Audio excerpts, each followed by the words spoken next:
आप देख रहे हैं पब्लिक समाचार, पब्लिक के हक में। कंपनी जो है सरकार से जो एग्रीमेंट हुआ था उस एग्रीमेंट को फॉलो नहीं कर रही। एग्रीमेंट में एक बात ये थी कि मालेगांव कारपोरेशन की हद में जो बिजली का इंफ्रास्ट्रक्चर है ये 40-45 साल पुराना है, जिसकी वजह से लॉसेस बहुत ज़्यादा होते और उस लॉसेस के बेस के ऊपर मालेगांव के लोगों को चोरी का इल्ज़ाम दिया जाता है।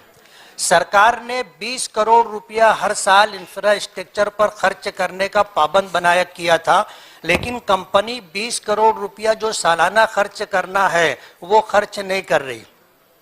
आज 3 साल का टाइम हो चुका है। इंफ्रास्ट्रक्चर दुरुस्त ना करने की वजह से हालात ऐसे हैं कि 3 साल में लोग अपना कारखाना बनाने के लिए जमीन खरीद करके, शेड बना करके, लूम लगा करके करोड़ों रुपया इन्वेस्ट किया है, लेकिन कंपनी उनको 3 फेज का कनेक्शन नहीं दे रही। जिन लोगों ने बैंक से लोन लेकर के ये काम किया है वो लोन में ब्याज भरने के सिलसिले में परेशान है।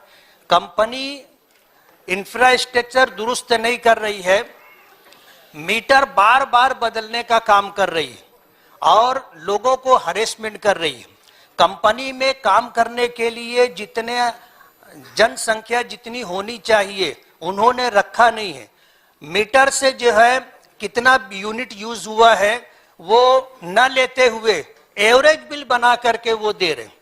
मेरी जानकारी ऐसी है कि 2 महीने से ज्यादा एवरेज बिल नहीं दिया जा सकता, लेकिन ये 6-6, 8-8 महीने का मुसलसल जो है एवरेज बिल दिया जा रहा है और बिल दुरुस्ती के नाम के ऊपर लोगों को 10-10, 20-20 चक्कर लगवाते हैं और बिल दुरुस्त करके देते नहीं हैं।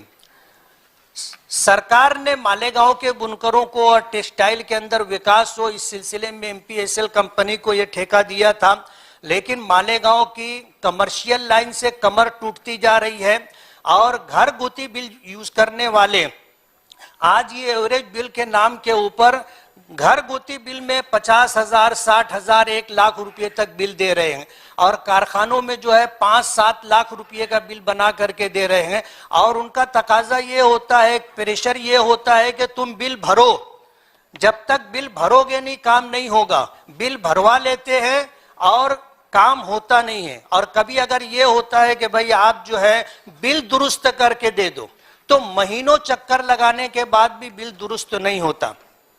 मेरी आपसे ये गुजारिश है, एमपीएसएल कंपनी जो मनमानी कारोबार कर रही है, मालेगांव में पुलिस डिपार्टमेंट के साथ, रेवेन्यू डिपार्टमेंट के साथ उनकी कई मर्तबा मीटिंग लगाई जा चुकी है, लेकिन वो कोई बात मानने के लिए तैयार नहीं है। अभी महीना भर पहले पुलिस डिपार्टमेंट के साथ मीटिंग हुई थी एडिशनल एसपी और डीवाईएसपी की मौजूदगी में। उन्होंने माना कि हाँ हमसे ये कोताही हो रही है, लेकिन अभी तक उन्होंने कोई दुरुस्ती नहीं की है। आपसे मेरी ये गुजारिश है कि मालेगांव टेक्सटाइल सिटी है, 67% लोग जो है झोपड़पट्टियों में रहते हैं, कमाते हैं तो खाते हैं। अब इस तरह अगर ये बिजली सप्लाई म्हणले आहेत की विशेषतः त्यांच्याशी जो करार झाला त्या कराराप्रमाणे त्यांनी इन्फ्रास्ट्रक्चर तयार केलेलं नाही, इन्फ्रास्ट्रक्चरची सुधारणा जी करायची आहे ती त्यांनी केलेली नाही आणि सातत्याने ॲव्हरेज बिल ते देत आहेत। तर या संदर्भातल्या सूचना देण्यात येतील। एकतर ॲव्हरेज बिल हे देताच येत नाही आणि आपण सांगितलं ते एखाद वेळेस अडचण झाली तर एखाद दुसरा महिना ठीक आहे, पण 6-6 महिने ॲव्हरेज बिल देणं हे मान्यच नाहीये। त्यामुळे त्या संदर्भातल्या सूचना देण्यात येतील आणि कराराप्रमाणे इन्फ्रास्ट्रक्चरचं इन्व्हेस्टमेंट त्यांनी केलंय की नाही, कराराप्रमाणे ज्या सुधारणा त्यांनी करायच्या होत्या त्या केल्या आहेत की नाही याची देखील पडताळणी केली जाईल। या संदर्भात महावितरणचे जे एमडी आहेत यांना स्वतः लक्ष घालायला सांगितलं जाईल आणि त्यातनं त्यांना कराराप्रमाणे कारवाई करायला लावली जाईल आणि त्यांनी कराराप्रमाणे कारवाई केली नाही तर करारात दिलेल्या अटी शर्तीचं उल्लंघन झालंय म्हणून जी काही योग्य कारवाई कराराने सांगितली आहे ती देखील त्यांच्यावर करण्यात येईल। सावरकर साहेब बोला। रणजित सावरकर।